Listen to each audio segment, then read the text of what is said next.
pemirsa Gus Andi Channel yang budiman. Di samping saya ini Bang Pombida, tokoh muda, praktisi politik. Akhirnya lagi Bang Uyo. Halo, kita kenal praktisi yang sudah mengakar. Bang Pombida. Ya. Ada situasi yang menarik sekarang ini, bagaimana satu, Presiden kita Pak Jokowi ini ikut cawe-cawe dalam konteks positif ya. Yang kedua, memang tidak bisa dipungkiri kepuasan masyarakat terhadap Pak Jokowi ini luar biasa. Bahkan sekarang sudah menuju ke angka signifikan, hampir 90%. Nah, betul sekali ya. Ini beda dengan kondisi di mana tahun 2014 itu, di mana Pak SBY sudah 2 periode dan nampak tidak mau kemudian terlibat di dalam konteks dukungan politik. Nah, karena memang sebenarnya endorsement Pak SBY pada saat itu sangat kecil. Approval ratingnya Pak SBY pada saat itu sudah jauh di bawah 50%. Dan ada berbagai macam kasus lah yang kemudian membebani partainya sendiri. Sehingga konsolidasi partai menjadi prioritas bagi Pak SBY. Nah, tapi di dalam konteks 2 periodenya Pak Jokowi di penghujung, akhirnya ini justru terbalik. Karena Pak Jokowi mempunyai approval rating sangat tinggi. Tadi sebagian, ya hampir dibilang hampir 90% berdasarkan survei-survei yang mungkin memang pro terhadap ke istana. Tapi anggap aja survei-survei yang nggak pro terhadap istana tuh angkanya masih bagus, yang angka 70%-an. Jadi sebenarnya ini suatu keniscayaan yang memang kalau misalnya kemudian kita lihat, ini menjadi nilai tersendiri bagi Pak Jokowi. Jadi katakanlah dua capres tadi ya, Mas Ganjar dengan Mas Prabowo ini kalau kemudian di-endorse oleh Pak Jokowi, kemungkinan besar akan mendapatkan booster tadi, booster elektabilitas. Boosternya dari Pak Jokowi ya? Oh ya. Nah, jadi bagaimanapun juga akhirnya permainan politik daripada keduanya ya mau tidak mau akan kemudian mengandalkan kedekatan dengan Pak Jokowi. Sehingga kalau kita lihat banyak sekali upaya-upaya untuk pendekatan kepada Pak Jokowi sendiri secara langsung gitu ya. Namun secara kultural Pak Jokowi ini kedekatannya memang sangat dekat dengan Mas Ganjar, kultural ya. Karena bagaimanapun juga Mas Ganjar ini kan ya Jawa Tengah, sama-sama Jawa Tengah gitu kan. Kemudian kalau dilihat dari alumni, akademisi, memang sama Mas Anies juga sama, tapi Mas Anies sudah di sebelah sono gitu kan. Jadi ada Mas Ganjar lagi, sama Pak Jokowi lagi sama.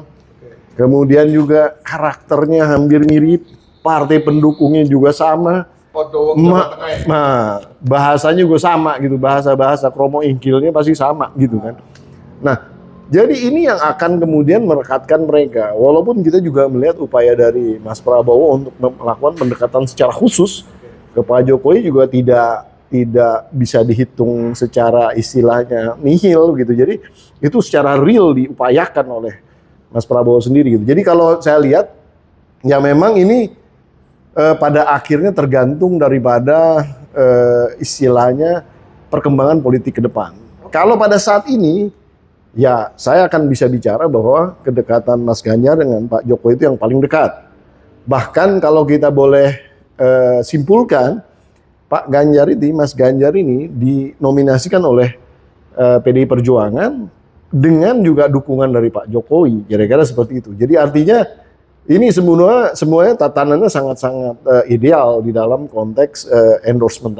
Bang Rio, ya. Ada 3 Pak Jokowi ini sekarang melakukan satu treatment politik, yaitu cawe-cawe terhadap konstelasi politik yang ada ini, dan ini banyak dikritik. Nah, nanti bagaimana perspektifnya Bang Rio? Ya, itu. Silakan. Ya, terima kasih. Jadi cawe-cawe politik di dalam sebuah konteks demokrasi politik Indonesia itu sangat dibutuhkan. Sangat dibutuhkan. Karena ini adalah dikritik. Orang yang mengkritik ini ya nggak paham. Oh gitu. Seolah-olah bahwasanya cawe-cawe itu adalah sebuah langkah Jokowi sendirian. Tidak. Cawe-cawe ini adalah antitesa dari dari antitesa ketidakadilan itu. Kalau seandainya Jokowi tidak cawe-cawe, maka sudah pasti pilihannya adalah Ganjar dan PDI. Tapi karena ada cawe-cawenya, maka Prabowo pun juga mendapat keadilan bahwasanya Jokowi tidak terlalu ke sana. Prabowo juga dapat. Demikian juga dengan Anies. Ingat loh Gus Andi, bahwasanya pendukung utama Anies Baswedan itu adalah Nasdem. Yang dimana Nasdem ini adalah partai koalisi pemerintah. Apapun realitanya, ini adalah partai pengusung utama terhadap Anies Baswedan. Kan pengusung Anies ini bukan PKS. Bukan pengusung utama loh ya, bukan juga Demokrat. Ini adalah Nasdem. Ingat sekali, Nasdem itu adalah partai pengusung utama yang masuk dalam koalisi pemerintahan. Oleh sebab itu, cawe-cawe Jokowi ini sangat berkeadilan sekali. Justru dengan cawe-cawe ini, unsur keadilan Jokowi sebagai presiden dan pembina politik terjadi. Nah, kalau dihubungkan dengan teori dramaturginya Evan Goldman,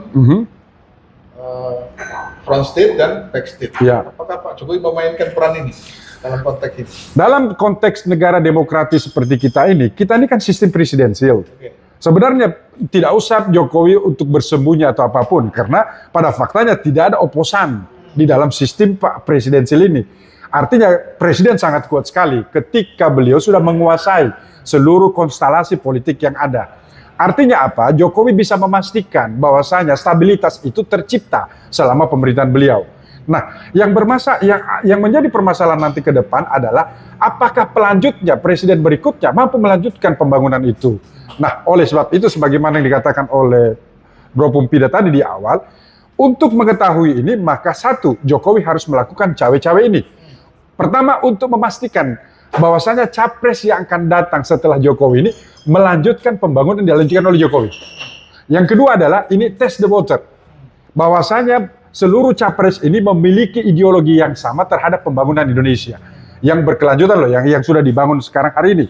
Nah, inilah yang sebenarnya merupakan sebuah bagian daripada pendidikan politik demokrasi terhadap Indonesia dan masyarakatnya. Bahwasanya Jokowi, walaupun kalau dia mau langsung mengklaim bahwasanya ini adalah bagian daripada PDI dan itu langsung Ganjar, beliau tidak langsung menunjukkan itu. Baiklah, pemirsa, ini perbincangan yang singkat, ringan, namun ini juga memberikan referensi yang ya bermanfaat ya untuk masyarakat luas. Para elit politik tentu sudah punya platform sendiri, punya basis sendiri, dan tentu dua abang kita ini, Bang Pumpida dan Bang Doyo, telah memberikan sebuah pengalamannya dalam kasana politik praktis yang ada kaitannya dengan bagaimana konstelasi politik itu. Dan yang penting adalah bagaimana seorang Presiden Jokowi yang sudah dicintai seluruh rakyat Indonesia bahkan di luar negeri, antusiasmenya akan mensinergikan kepuasan masyarakat ini dengan kebijakan beliau yang kita namakan poster Jokowi, poster Jokowi atau sebuah indoor kekuatan psikologis yang menyebabkan nanti Pak Jokowi akan menentukan pilihan ini, masyarakat kebanyakan akan ikut. Nah, inilah yang akan kita nanti di step berikutnya akan kita diskusi lebih mendalam lagi.